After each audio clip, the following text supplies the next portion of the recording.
This podcast is brought to you by Cyber attacks can be prevented. Checkpoint. You deserve the best security. Things are moving fast. Israel is heading for a judicial overhaul. We will talk in depth about what that means. Newly appointed Minister of National Security, Itamar Ben-Gvir, ascends to the Temple Mount, and that is not even all of the news coming out of the new Netanyahu government this week. It's unholy. I'm Yonit Levy of Channel 12 in Tel Aviv. And I'm Jonathan Friedland of The Guardian in London. And Jonathan is our elected speaker. No 6 votes needed this week. It's unholy.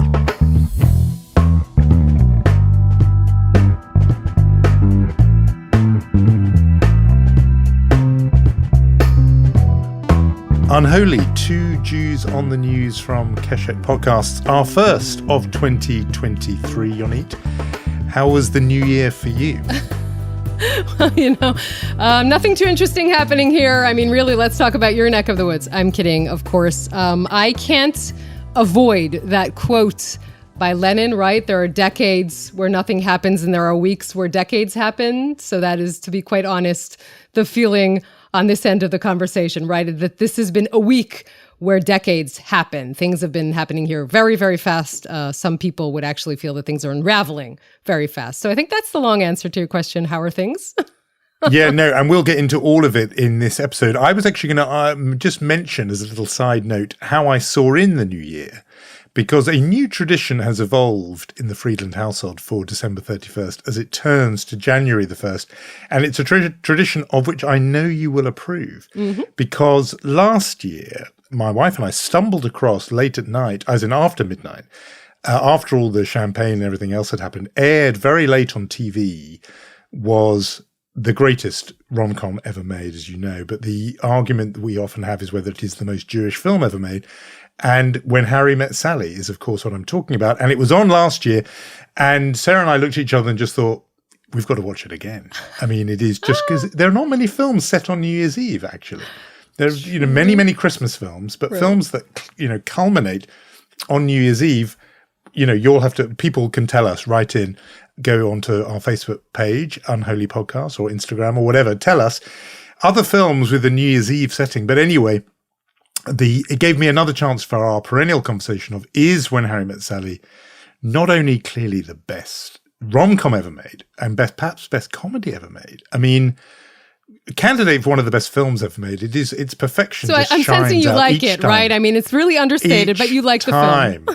Each time. But the Jewishness of it is a discussion we aim to have one day, you and I. It's one of our dreams to have one day, not just with you and me, but with one of the people involved. So Billy Crystal, if you're listening, Rob Reiner, if you're listening, or any of their friends or associates, we would be happy, because it is such a brilliant film. So that is how I saw in the new year after the chimes of Big Ben. And believe me, I think that's better than the option that might, for example, the next generation have of, roaming from one party to another late at night, cold London streets, etc. Don't worry, I've done that. But to quote Carrie Fisher in the movie, don't make me go out there again. I don't want to have to do that again. And instead it is with Harry, Sally, and can you name the 2 friends, by the way? Oh, I was going to say Carrie Fisher and Bruno Kirby. Obviously, but what are the characters' names? I'm not sure I've got them. Oh, dear. Wow. I can't believe you're doing that Isn't that to interesting? me now. Are they ever named? Difficult week. Of course they do. Marie and Jess. Are you kidding me, man? I've seen that movie like 300 times. I could give you the whole thing. Okay. Yeah. Wouldn't have been able to tell you even though I saw it. I found it in my brain. When you say you found it, you make it sound like I went to Google. You dredged that up. I did. That was impressive. I have to say that I only saw it days ago, and as a sign of my galloping age, I can do the whole thing. I can, instead of an unholy episode, I can give you the whole film, all of it. You could. The question is, would it be as funny? We can test that hypothesis. Anyway, that was the new year. Perhaps it's the best moment of 2023, and it's going to go downhill from now. Because as you said before, the news out of Israel is disquieting, would be perhaps a word that, even neutral observers could settle on. To me, it's wholly depressing what's happening. But, why don't we just go through it? Because there is this package of legal reforms that have been announced. As you and I record, it's just sort of hours after they were announced. What's in them? Yes, judicial reform announced by Justice Minister Yariv Levin just yesterday. We're recording this on Thursday. He didn't use the word revolution, but many Israelis, even who support this judicial overhaul, do. I'm going to go into what the plan is, but before I do, I'm just going to set the stage on timing for you, Jonathan. He spoke on the eve of the hearing in the High Court of Justice on the dairy law. So just to remind our listeners what we're talking about, the basic law of the government had to be changed to allow Aryeh Deri to be appointed Minister of the Interior and Minister of Health after he was convicted of tax offenses. So the timing, right, rolling out this plan on the eve of the hearing is, as Yair Lapid, the head of opposition, said, this was like placing a loaded gun on the table for the court. Now, let's talk about... just on the dairy thing, just so people are across that, because left to its own, other things being equal, somebody who had been convicted of tax evasion would not be able to serve in the government at that level, Interior Minister and Health Minister, and therefore there would need to be some change, hence the dairy law, a law that would allow a convict to serve in government at that level. Yes, that exactly is the discussion in the Supreme Court today, in the High Court of Justice. 11 judges. The decision will not be made today. But obviously, if the government wants to appoint Deri and already has appointed him, and the Supreme Court decides that he cannot be minister, that is where this all begins, right? This is going to be ground zero for the battle between the Bibi bloc and the anti-Bibi bloc on the issue of the judicial system in Israel. Now, what are the plans, or what, as Yariv Levin stated, the first stage of his judicial overhaul? First of all, and we will go into this in a little bit more detail, an override clause, which means legislation that will permit the Knesset to override a Supreme Court decision by a very slim majority of 61. The Knesset has 120 seats in total. The second point is tipping the balance in the Judicial Appointees Committee in favor of politicians. Today, it is politicians, lawyers, and judges. Take out the lawyers. Have the politicians have the majority, means politicians will basically be the ones appointing judges in Israel, and very importantly, allow ministers to appoint their legal advisors who would act on their behalf and not be subordinate to the attorney general, meaning won't be able to act as gatekeepers, essentially. Now, let's go to the heart of the plan, which is the override clause, and the Supreme Court can change it. You can override the Supreme Court decisions with a majority of 61. This is the heart of the disagreement, because you do need to say that there is an ideological disagreement between the left and the right, as it is today in Israel, right? Because the right that Menachem Begin led would not ever think of changing the independence of the judiciary. But this is what the right is saying essentially. The right is saying this: who has the final say if a law is in disagreement between the judiciary and the legislative branch? What the right is saying is the legislative branch needs to have the final say. But, and this is important to say, and I know we're getting into the weeds of legal jargon here in Israel, but if the government has a majority anyway in the Knesset, because it is a coalition government, then what you're actually saying is that the government needs to have power over all of this. This is sort of the heart of the issue. Yariv Levin is an ideologue, right? I mean, this is what he has believed for 30 years. Netanyahu has now been jumping on this cart, some would say. Not coincidentally, he was against these reforms 10 years ago, but now he is pro these reforms, and many would say, his detractors would definitely say he's for these reforms because of his legal status. So, tons to react to in all of that and to talk through, but just go on picking up that very last point about his own legal predicament. So he's on trial, Benjamin Netanyahu, for corruption charges. Mm-hmm. You went through all the different elements of this package. Which, if any of those, helps him out of his position? Because it's a court who will find him. It's not, as I understand, it's not the Supreme Court sitting there judging him on these corruption charges. So I get that he was in a fix, and partly why he chose these coalition partners rather than others was these coalition partners are willing to do what's needed to get him off that legal hook, whereas other potential partners were not. But what is the mechanism in there that helps him directly get out of this legal hole he's in personally? You're a sharp observer. Maybe you should become a top journalist one day. But of course, nothing in this specifically, and I stress this, first stage, right? That is what Yariv Levin, nothing in this specifically seems to be connected to the Netanyahu case, because that is exactly what they are trying to say. We want this judicial reform. We have always wanted it. It has absolutely nothing to do with the Netanyahu trial. And why are we, in case in point, what Yariv Levin really wants, in addition to what he suggested yesterday, is to weaken the attorney general. He can't suggest that now because that looks so obviously. The attorney general is the person who is responsible of indicting Netanyahu and responsible for the cases. He can't seem like he's trying to weaken the attorney general while this whole thing is going on. But of course, if you zoom out from this whole plan and you realize that what the plan is essentially is to weaken the judicial system, again, both sides would agree on that wording because that they think that the judiciary is too powerful. If generally what you're doing is weakening the judiciary while the prime minister is on trial, then that begs a lot of questions. But you're right that in the specific plan presented yesterday, there's nothing that could seemingly attach Netanyahu to it or his trial to it. No, that's really clarifying. And absolutely, if you want to weaken the judicial system, you start at the head in a way and you weaken the Supreme Court. And interesting as well, this point about the Attorney General, because of course, the Attorney General is an odd sort of hybrid character in the Israeli system, as I understand it, which is that, yes, appointed by the government and, picked from a list of candidates by the justice minister, a member of the government, but a sort of quasi-independent role in the sense they're appointed. A list of candidates appears from a committee, a public committee that makes the appointment. So there is some independence there. And I mention that partly because in some countries there are attorneys general who are just cabinet ministers who could do the bidding of the prime minister, but Israel's attorney general is an office of some independence. Right. The thing there's so many things to pick up, but I did notice you mentioned Menachem Begin and Gideon Sa'ar, who was once in the Likud and is now an opposition politician, also mentioned Menachem Begin, saying that tradition is dead. I think there are people who never sort of quite got that outside because they saw Menachem Begin as a right-wing figure in the 70s and 80s, and a figure of right-wing nationalism, and yet would hear inside Israel people describing Begin and Beginism as a kind of liberalism of a very particular kind that really believed in institutions and centrality of rule of law.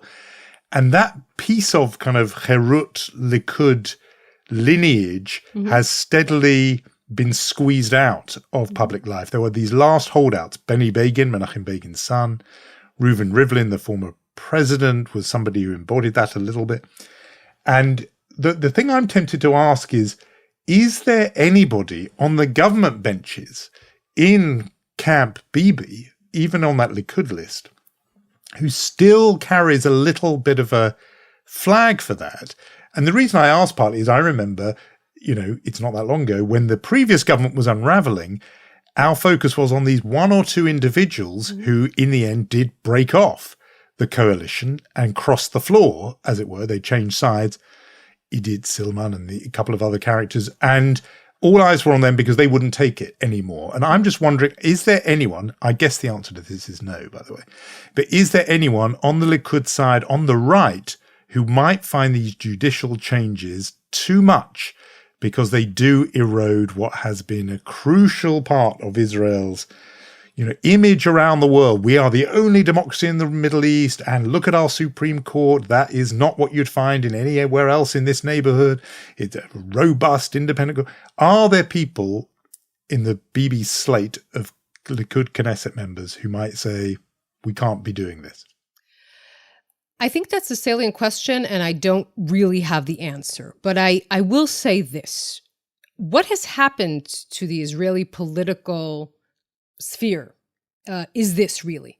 You have a distinction between the Bibi bloc that thinks two things. One, the cases against Netanyahu are fabricated, and this leads to a conclusion that says we need to weaken the judiciary. I'm oversimplifying. The other side says the cases need to continue and the judicial system needs to stay as it is. Are there enough people who say what, by the way, Alan Dershowitz says out loud, right? He's a very staunch Netanyahu supporter. I know his name means a lot to a lot of people in different, completely different contexts. But he says this. He says, I think the case is an embarrassment. You should not have indicted Netanyahu on these cases. But, he says, the judiciary in Israel is a jewel among judiciaries. Don't touch the legal system. Are there these kinds of people in the Likud, right, who are fans of Netanyahu and everything, but break away on this issue? I haven't heard any MK saying that. And by the way, this plan wasn't kept clandestine, right? I mean, the whole thing was said before the elections.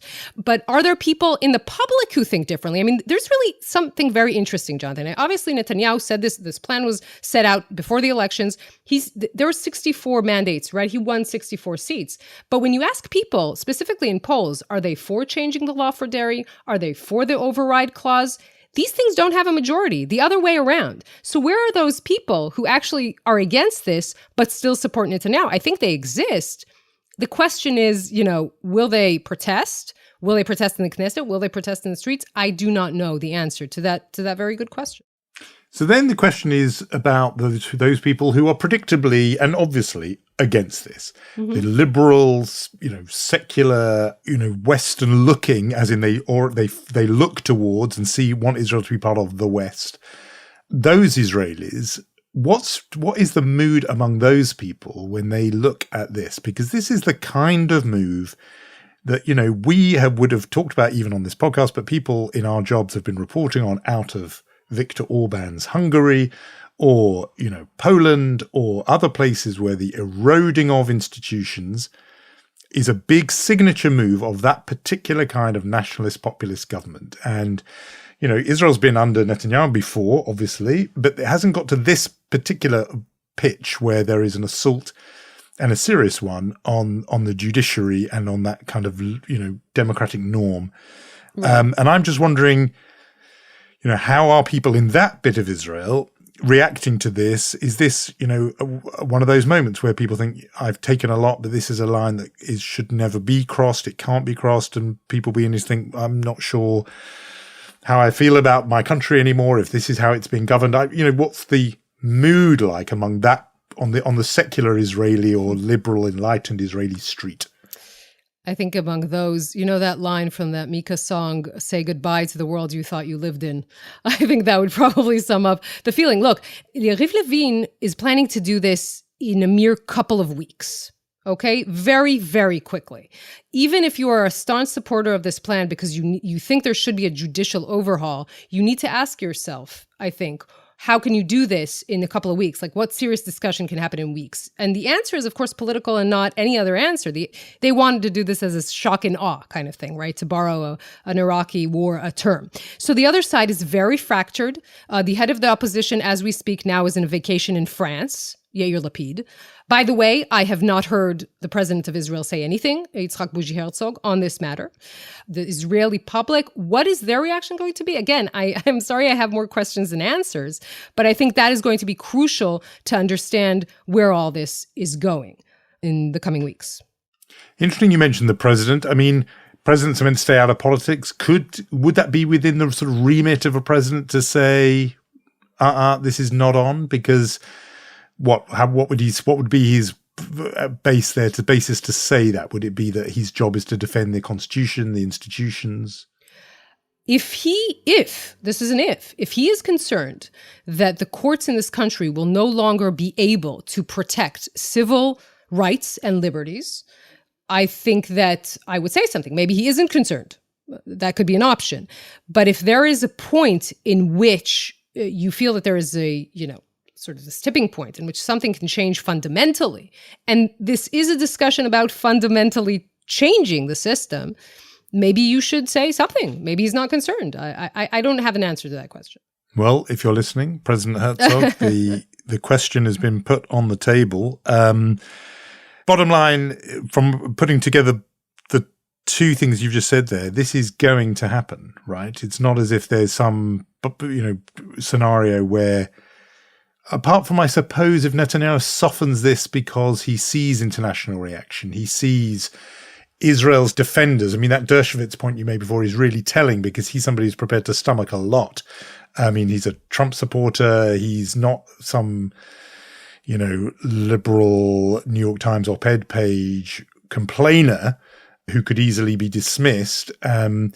maybe that's the thing that happens, is Netanyahu himself pulls back because he sees that this, as we've been saying in recent weeks, he is alive to the perception of Israel around the world. And if it is perceived as an Orbanist outpost, he will know that is not great for him, I think. Amir Fuchs, who's of the Israeli Democracy Institute, wrote, and I think summed it up very nicely on Facebook. He said, the Supreme Court spent decades defending civil rights. Now it's time for the civilians to defend the Supreme Court. And I think that the reaction, again, of the Israeli population will be very interesting to see. That can sway Netanyahu, I believe. And as you say, international reaction can change the picture. But at the end of the day, there is a very organized plan. It has been set in motion. There is enough of a coalition-based support for it from religious Zionism, from the ultra-Orthodox, from Jewish power, from the Likud, right? And it's amazing because some of these groups represent, for example, Orthodox Jews. They represent groups that the Supreme Court in different decisions tried to protect in protecting minorities. That doesn't really matter. All of these think that the Supreme Court needs to be less powerful than it is. You have a prime minister who is very much a supporter of this now. So I'm not sure there's a lot that can change this trajectory. And if judges, former chief justices, those people, big figures in the legal community speak out as they have been, that doesn't move the needle. It feels like it's preaching to the choir. I don't think it's convincing the people on the other side who thinks this reform is needed. And by the way, it's okay to have a discussion about the checks and balances. It's healthy for a democracy. And what restrains the majority, what gives power to the minority, all of these are fine discussions to have. But the question is, can you have them in several weeks? And the question is, again, if a prime minister himself is at the mercy of the courts, is it the right time to have this discussion? So you said at the start, channeling Lenin, that there are weeks where decades happen. So the funny thing is, when this week began, it seemed like the big story, and actually the story that did make more news internationally was Itamar Ben-Gvir's walk to Temple Mount / Haram el Sharif, the key epicenter of the religious significance of Jerusalem. People talk about Jerusalem as this capital of three great religions, etc. But the absolute sort of center of the center is that patch of land. And the previous convention is that Jews do not really go up there to pray because, well, there's a religious reason to not do it in Judaism terms, because that is the Holy of Holies, and therefore in the period of the temple, when the temple stood, only the high priest would enter that innermost sanctum, and therefore, Jews, Orthodox Jews, should fear to tread on that sacred soil. And there was that reason for staying away. It was always quite convenient that there was that religious argument, because there's also a massive political argument, which is it is so sensitive as the location also of the Al-Aqsa Mosque, etc., and the place that, Islam teaches where Muhammad ascended. So just nuclear in its significance. And it's always been this thing that right-wing politicians, we remember Ariel Sharon did it in 2001. They make this point of flexing muscle and showing sovereignty, declaring Israeli sovereignty or manifesting Israeli sovereignty by going. And so what happened with Itamar Ben-Gvir? Because like I said, that is actually of the week. That's the story that made news, certainly here and internationally. Yeah, 2 days ago, that's what we thought we'd be focusing on in this episode. As you said, yes, the Temple Mount, obviously frequent flashpoint for friction. Muslims believe it's where Muhammad, the prophet, ascended to heaven. And Jews, of course, think that this is the site of both biblical temples. And of course, again, we should say the status quo is this. Jews can visit, but they cannot pray. And of course, when a right-wing minister like Itamar Ben-Gvir decides to go there and fulfill his election promise, that is, that has a volatile possibility. So he did indeed go there on very early on a Tuesday. I know that your head will spin if I try to weld the words Ben-Gvir and responsibility in the same sentence. But from his point of view, I know I see the smoke coming out of your ears. From his point of view, look, usually this was a man who, when he did this, and by the way, under the Bennett-Lapid government, he went there at least 6 times. It was always with telling the media he's going. This is a man who sees a camera, he poses for it, right? He really loves the cameras. This time he did it No cameras, walked up at a very early hour. The place was pretty much deserted, and he did it from a sort of side entrance. So he did it as low profile as he can do it, right, from his point of view. This whole thing is twofold in his perspective. One is to try and see how far he can go with Netanyahu on one end, and then the other, showing his supporters he's still the lovable provocateur that he always was, right? So that is what he got from this. We should say the reaction, like everyone, all of the other players in the game reacted in character, right? I mean, there's condemnation, but there wasn't a dramatic response from Hamas. Hamas will respond whenever they want to. And I think they as well are trying to wait and see how far he can go. And all the other players, essentially, of course, the UAE, Saudi Arabia, all of these they have their condemnations, but none of them did something too dramatic in response to this walking up the Temple Mount. Yeah. No, I mean, I don't think you did see smoke coming out of my ears because I think in a way, look, the bar is lower, but it's true what you say that there are ways to do this and there are other ways to do it. And on that scale, this was the less provocative. And I take your point about this by then he was locked into it. He had to do it, etc. And so it didn't have the huge sort of flashpoint reactions that it could have done so far, right? We haven't, it maybe hasn't fully played out, but as we speak, it hasn't had the that sort of lighting of the blue touch paper effect. In terms of the Gulf states, this is something we've clocked on this podcast a bit. We talked here about how the fact that the UAE, United Arab Emirates embassy in Tel Aviv had their national day and invited Itamar Ben-Gvir to attend. He was there, which I took as being a sign that, wow, these people, these Gulf states really have no red lines at all. I mean, if they find this guy acceptable and palatable, wow, that's now in play a bit because maybe there is a limit. And maybe that is why he did restrain himself relatively in the ways you've described, because they did say, they did issue statements, etc. They didn't just pretend it hadn't happened. And it's had an impact on this upcoming visit of Netanyahu's, yes. Which, well, I mean, you tell me. Yeah, does it all happen they denied now? it and they said that it wasn't because of it. But obviously, I mean, there was not an official announcement. It was pretty clear that he's going next week. And then the UAE said, yeah, we're going to have to postpone it because of technical difficulties. It may be a little bit of a shift, but he's going to go there, right? And the Biden administration is going to send representatives here in a very short period of time. So it's not that diplomatic ties with the state of Israel have been, severed. But again, I think that the key is that everyone is sort of on pins and needles, waiting to see what this government is going to do, what Ben-Gvir is going to do, what Smotrich is going to do. I'll just remind you, these people, there's no love lost between those two, right? I mean, remember, they're back into being in two parties after the elections. They ran together. They broke apart after the elections. You might see a little bit of an arms race there going on, like who's going to be the real right-wing, far-right leader.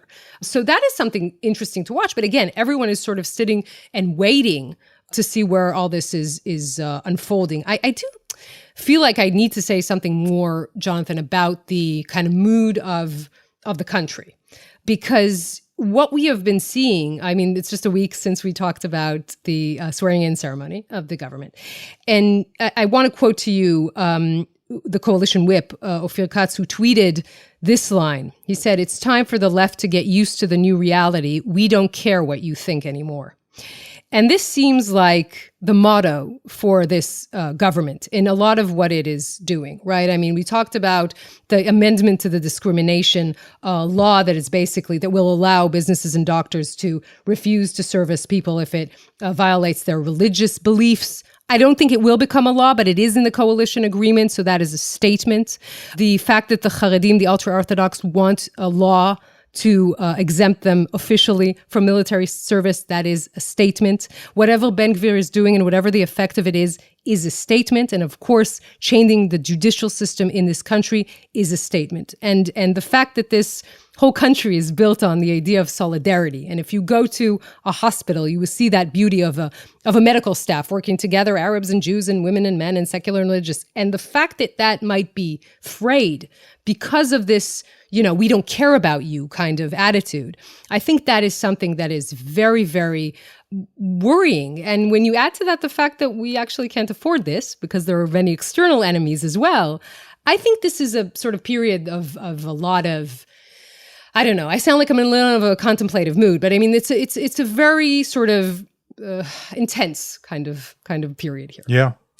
No, I'm only guessing here, but I feel myself that I've been in that place in recent years. I mean, for a particular kind of Brit after the Brexit vote in June 2016, a whole lot of realization of things that people felt mattered to them very deeply about how they identified with their country were taken away. I think, Democrats felt it in 2016, the same year, November, when Donald Trump was suddenly president. We're only talking in both cases about half the country, actually more than half in the Donald Trump-Hillary Clinton case, because she got more votes than he did. But in Britain, it was 48% of the country voted to remain in the EU. In America, it was just slightly more than 50% had voted against Donald Trump. And suddenly, something you thought you knew about your country or that you valued or was precious to you about your country is taken away. I suspect that, those Israelis, again, actually, it's like analogous to America in 2016, well, it wasn't a slightly higher number, was it? But it was a very, very close number, voted against this government. And because of the electoral system, they lost more heavily than those numbers would suggest. But that feeling of being out of step with the direction your country is taking it isn't just political. It isn't just watching the news. It is something that goes into you, and it is sort of you feel it on the inside. And a good friend of mine talks about that feeling of sort of inner exile. Not a good feeling. And I think my guess is there are a number of, and that's partly why I was asking you, what the extent of it is, but there will be a substantial number of Israelis who are feeling that. And, I get it. I mean, the thing we went through here, when I say we, I mean sort of Remainer types, was a kind of first stage was denial. And if I'm honest about it, it lasted a couple of years where you were looking for ways in which this might not happen. And so in Britain, it was all about, Theresa May didn't have the votes, and maybe there was going to be some procedural parliamentary game that would thwart Brexit, and there would be a second referendum and people would come to their senses and vote to stay in the European Union. And it didn't work out like that. But for at least a good 2 years, I would say that was the hope. And in a way, I was doing a bit of that when I was saying, look, is there somebody who might break away from Bibi's party at the last minute and suddenly it's 59 votes or whatever.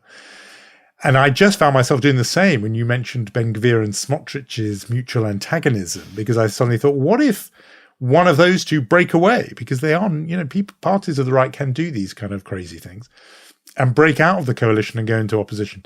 These are, strategies. These are coping mechanisms. I'm aware of that. But my guess is I'm not the only one doing them, I think, or resorting to them. I think there will be people who similarly are thinking, is there a way out of what is looking like there's no way out? I think that we should point out that, and even to the people who are feeling quite dispirited these days in Israel, one amazing fact that in a year and a half, Israel had 4 different prime ministers. And there was a complete peaceful transition of power between Netanyahu to his rivals, arch-rival Bennett, to Lapid, and back to Netanyahu. I mean, we're looking at, if we look at the United States and what happened January 6th, if we're looking even at Brazil, I mean, there are countries who don't know how to do that or didn't know in recent elections. So I think that's something to maybe hold on to and to point to. Or just, I've had this AI obsession, so maybe robots are going to take over the whole place and run it better. I don't know. But I do think that at the end of the day, Israeli democracy is very strong.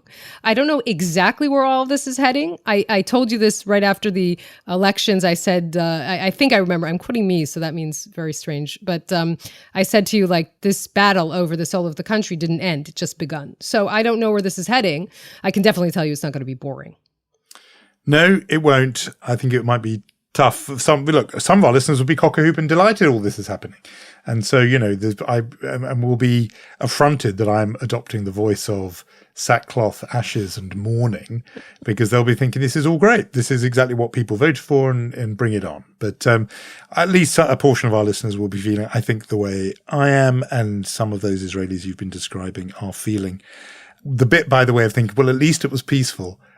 I did that one too. Oh, you didn't buy the AI robots thing? I thought the robots thing would cheer you up. The machine learning is gaining ground. That was one of my favorite coping mechanisms. Look, give thanks for this.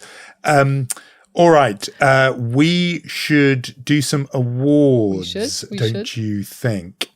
My guess is no shortage of chutzpah. Can we reveal that the committee did search high and low for a mensch for this week? We have got one, but why don't you kick off? Tougher week for mensches this week. Okay, I think we didn't talk enough about the Israeli government. I want to give the chutzpah award this week to the newly minted Minister of Transportation, returning to the role, we should say, Miri Regev, who said, talking about public transportation, she will re-examine intercity public transportation lanes, saying it's not okay that private cars are getting stuck in traffic while the public transportation lanes were empty. I think it was one of her assistants who actually added, Israelis just don't like public transportation. They prefer to take their own car, which sort of, I don't know, it runs against the idea of public transportation. If something's broke, just fix it. I mean, don't break it even more. But I thought that she deserves the chutzpah award for this. No, I think that's deserving because it is sort of missing the whole point in such an egregious way. You would hope the transport minister did understand that the whole point of those sort of bus lanes or, mass transit lanes is that they are quicker. And so the person sitting in the private car looking at those lanes thinks, maybe I won't take the car. Better thing for the environment, better for the common good in general. So that's a worthy winner for chutzpah. With mensch, we found a winner, so I'll mention that in a minute, but I just thought we would at least talk about somebody who sometimes we might have, in other times we might have made a mensch, because we're often a bit sentimental, you and I, and often when there is when there is a big public death, we often say, well, look, that person lived a notable life and they should be the mensch. And so the passing of the former Pope Benedict, previously Cardinal Joseph Ratzinger, you would think would be a potential candidate. And, certainly that act of giving up the papacy and retiring and so on endeared him to quite a few people. But there's been some important commentary about his record. And because we're this show, Unholy, we can talk about the unholy aspects of the Holy Father's or ex-Holy Father's record. And that is when it comes to, Jews and very particularly the wartime period. I mean, he was one of the last people. I always said the Queen was the last person who was in public life and who had a role in the Second World War, and that there were very few in the world. He was one of that dwindling number, but not in a good way, because he had, of course, famously joined the Hitler Youth organization when he was 14, some argument among historians about whether he was forced to do that or whether he had any choice in the matter. But he was also, he fought in the German military in the Hitler period. But it's not that, because obviously, there's this argument that he was a young man and how much could he do. But, in later opportunities to sort of make amends, 2009, he was visiting Israel. He went to Yad Vashem. But when he spoke, his comments struck a lot of commentators as really quite general, sort of cursory. He didn't talk about he didn't sort of own his own history or involvement. He didn't talk about the church's role. Huge debates about Pope Pius XII and what he did, and more importantly, perhaps did not do during the Holocaust. You and I have talked about that a bit in context of the book I wrote. He moved straight ahead, Benedict, with moves to canonize, to make Pope Pius a saint, even though there are these big arguments. He was full on about that. So I think he has a sort of problematic history. And, I don't think we can say, out of sentiment, that he was just straightforwardly a winner of our mensch category. I think in some ways, perhaps the opposite. I mean, and that is even before you get to his record elsewhere as a real hardliner within the church and his record on failure on child abuse in the church. I think it's a really, from where you and I sit, and we don't expect Catholics to defer to Jews when it comes to rating popes, but I would hesitate to award our little honor to the late Pope. So basically you're initiating the Not a Mensch award. We're having the Chutzpah award, the Mensch award, and the Not a Mensch award. Okay, that's fine. But would you want to give you the and I have talked about, we've always had a sort of mention, haven't we? Yes. But mention has always often been a sort of honourable mention where somebody is, they deserve it. Yeah, you're right. I've just created the unmentioned. What's going to be more Jewish than that? Okay, do we have a mensch though, or we're going to remain mensch-less? We do. Okay. Let's move to more positive news in the form of Congressman-elect Robert Garcia, Democrat of California, who, and if we talk about it, we have barely touched on the amazing scenes out of Washington where there this failure to elect a speaker. I have to say, almost Israeli/British. It really does. It really does feel that way. It really does. I mean, parliamentary chaos. I mean, Britain has done pretty well in that department for the last 2 or 3 years. But anyway, the swearing in of these congressmen, because at the moment they're not really congressmen until there's a speaker. They can't do anything. But newly elected Congressman Robert Garcia has said that when finally he is able to have the ceremonial swearing in, because these ceremonies have all been delayed, he will do so not just swearing on a copy of the Constitution, but 3 items that mean a lot to me personally: a photo of his parents who he lost to COVID, his citizenship certificate — he was born himself in Peru, immigrated as a child — but also an original copy of the very first edition of the Superman comic, borrowed, checked out from the Library of Congress, an original. And, why does he want a comic book there? And he has explained that it was comic books that partly helped him learn English. And that is, a story that many immigrants will relate to. Superman itself, often read, 2 Jewish creators famously, often read as a story about immigrants because it was the outsider from the planet Krypton who, felt himself alien from the people around him and yet obviously harbored huge talents and potential. Good for Robert Garcia for that variation on the swearing in ceremony, albeit delayed. And I was waiting for you to mention those 2 Jews who created Superman, which I think is incredibly important and definitely for our podcast is something to underscore. Yeah. So yes, agreed. Probably going to be a lot more drama when next we meet. I don't know, but I mean, that's the rhythm of things here now. So for that, we should do our second Aaron Sorkin, you think, of the show. Yeah, I bet there will be. I look forward to talking with you about all of that next week. If you've enjoyed it, you know what to do. Review, rate, messages on our Facebook page, which I mentioned before. Also Instagram, Unholy Podcast. Generally spread the word. And please look up our bonus episode in which I do the whole Harry Met Sally with no Google transcript at all. Jess and Marie, how did I let that get? I just wasn't there, and it was days ago. I am worried about that now. But yes, but I would have said Carrie and Bruno. I would have got that. We will say thank you to Gaia Glazer, Omer Primat, Rom Atik, and Yair Bashan. Jonathan does remember your names. Don't worry about that. We shall meet next week, Jonathan. See you then.